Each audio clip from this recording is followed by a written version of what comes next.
give a man a badge, and he is a big man. Oh yes. And from what I can see, you are definitely a big man.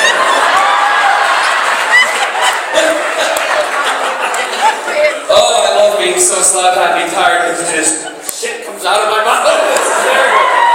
Let's go to questions. If anybody, now do we have microphones up here too, or no?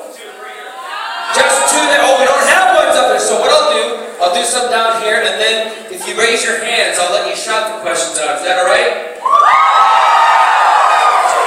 Yes, that means yes. So do we have people for questions already? Anybody want to ask questions? Well, get up your asses out of the seat and get to the microphones. There you go. You don't have to come running down from up there. Oh, she's climbing over. Tina Jackina, look at that. Nice. Okay, it's going to be a little tighter, honey. If you were a man, I could see your religion.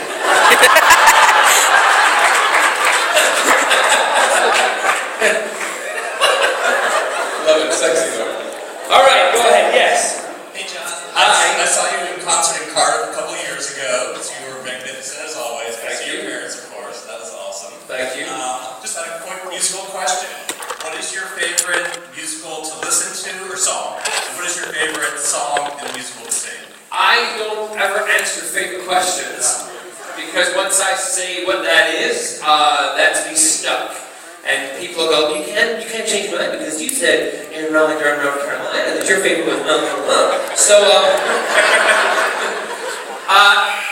it depends on the kind of mood I'm in. For instance, when I was filming Doctor Who and when I was traveling and commuting from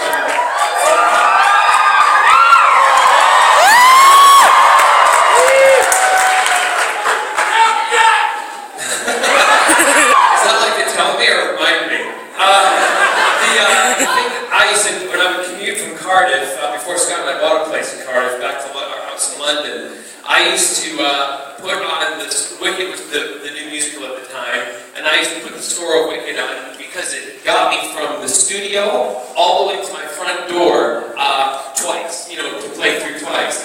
And I used to love listening to the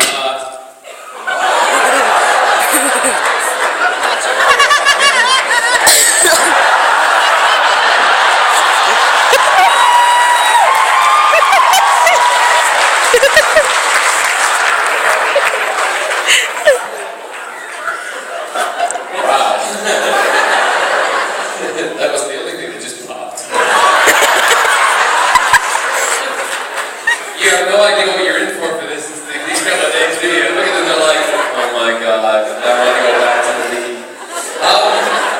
So I would listen to that 2 times, and then one of my favorite songs was The Wizard and I. And so as I was listening to it, and I listened to it more, I thought, you know what, if I change the words a little bit with Stephen Schwartz, I would then have a song that would relate a lot to how Jack feels about the Doctor. And I did that. So on one of my albums, I recorded The Doctor and I. And so that's the one that kind of has a bit of relevance and memory for me. The one show that probably is a staple through my career, and the composer who has been a staple through my career has probably been Cole Porter, because I started with Anything Goes in 1989, my first show at the West End, and then 13 years later, I played the same role again, a little bit older, a little bit differently, and with a lot of aches and pains. And then, I was in a Cole Porter movie, and I did a Cole Porter album. So that, I would say I'd have to lean to, I'm just going to say it, my favorite show through my career that has changed my life the most would be Anything Goes. And it's a fun show. It's a really good show. Thank you. And you have a wonderful voice. I love always hearing you sing. Sorry? I said you have a wonderful voice. I always love hearing you sing. Thank you very much. My new album's out. You can buy it on Amazon. Yes, over here. Hi, John. Hi. I just want to say that the only reason that I watch Arrow is because of you. Well,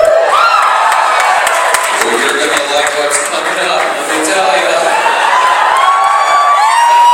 That's what I was doing last night. Yeah, that's why I couldn't fly out till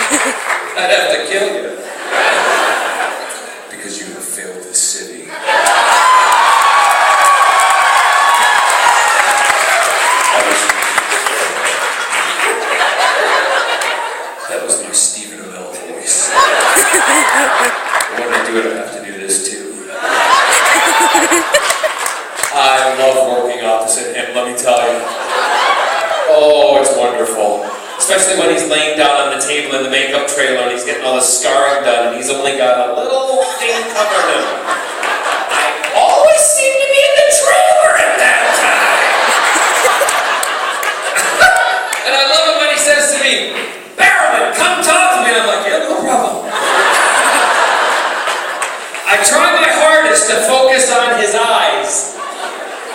I never do it. Yes. Since you're on this jet lag high, can we hear your Scottish accent? Oh. Yeah.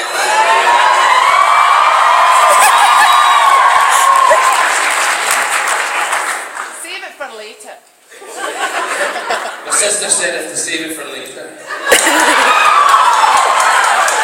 No, I don't mind doing this. Well, I love doing the Scottish, talking with the Scottish accent with other Scottish people. But when I was a kid, people used to make. When I first moved to America, kids made fun of the way I spoke like this. So I decided to speak American to Americans all the time, and that's why I don't speak Scottish to any of you Americans, because you made fun of me when I was a wee boy. It's so sexy, isn't it? But it's not for you because you were having pee-pee.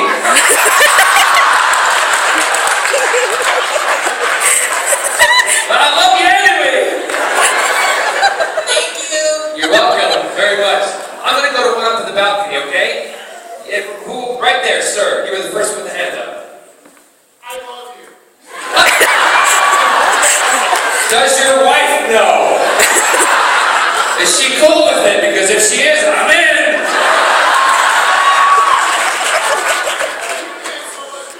What? Say it again? Viewing is so much to help shows.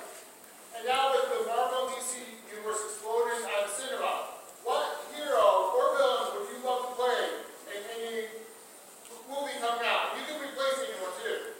Ooh. I thought that would happen. Batman. No. Catwoman.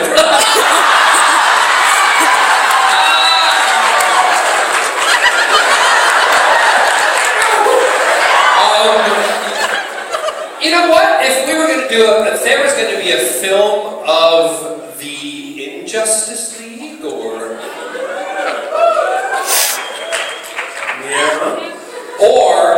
the League of Assassins, I really would love to play Michael Merlin on the big screen. The other thing that I'd love to do is, if I'm still in physical condition and able to do it, I seriously, because he changed my life, I would love to play Captain Jack again. I really would.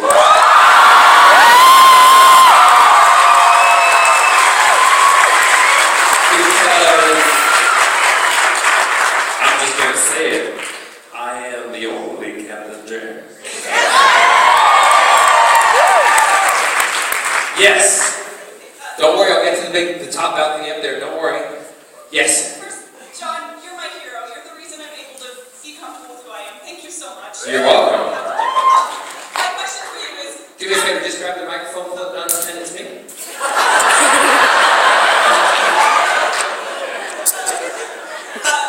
Captain Jack has kissed a lot of characters on Doctor Who. What was your favorite kiss that you had as Captain Jack? Who's your favorite character that you kissed? That's going to get me in a hell of a lot of trouble.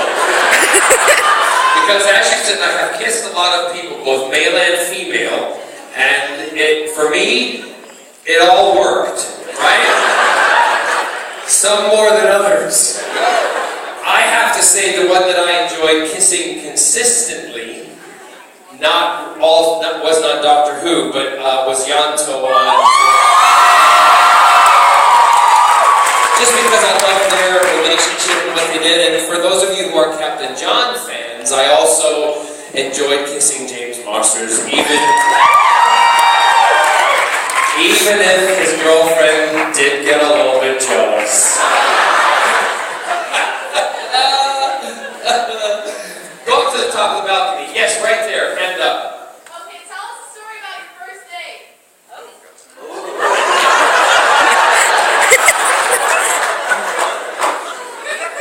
What have you been reading? My first date? Very first. Well, my first date was with a girl that, honestly, I can't even remember it. That's why I wanted it to be her brother, not her. I don't remember my first date, because really it wasn't, I didn't go out on dates when I was in high school to snogging to play baseball, if you know what I'm saying. Go to first base and all that stuff. I went out because all the other guys were doing it, and I really just didn't want to tell who I really was to people because I was having such a great time in high school and at school. I kept myself to myself. I dated the girls. Most of the girls that I dated knew that I was not interested, so we had a great time, right? And but yeah, there was. I remember one that I wanted to go to a dance with her, and because, and this is really going to sound really, you know, kind of, what do you call it? Not selfish, but, no, not devious, no, I didn't want anything from her, don't worry. But I wanted to take her to the dance because she was very pretty, right? And I thought, well, she'd look really good next to me. And I know she dresses really well, so in my suit, I'll look good, she'll look good, we'll be cool and perfect! And so, little did I know. So I went to, before I could even go out with her, or ask her on the date, I had to go have dinner with her parents. So I go to the dinner to sit with the parents and talk. Now my other best friend, a girl named Stacy Simmons, she was one of those girls that I would go out with and stuff, and she clearly knew we had a great time, and we had a blast together. But Stacy's family was a big real estate family, as was this other girl's family, right? So I went over, and they knew that I was really good friends with Stacy's family. And I went over to this other girl's house, sat down to have dinner, and do you know the parents, the father was the head of the real estate company, just drilled me and grilled, not drilled me, sorry. Actually, it was really hot. They grilled me about all the doings of the other family. And I'm like, what?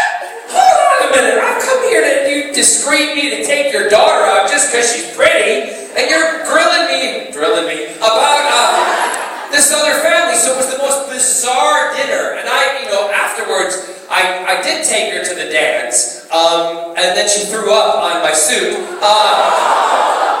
No, I'm kidding, she didn't. No, I took her to the dance and we had a really bland, boring time. And that was one of the times that I figured when I went out with people or I was going to go out with somebody, I went out for the wrong reasons, right? For that one, so I didn't have fun. So any of the other times I went out with somebody because I liked their personality, I liked them because they were fun, not because they were going to be pretty next to me. That was a big mistake. So yeah, so that's the first one I can come up with and remember. There's others I can tell you, but it's so not appropriate. Like sliding down a slide and getting stuck in it and getting caught by the police doing something in the slide.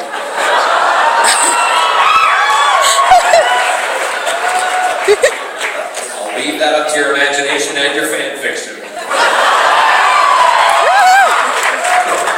And all of you who are under 16 and gonna date, don't go in slides.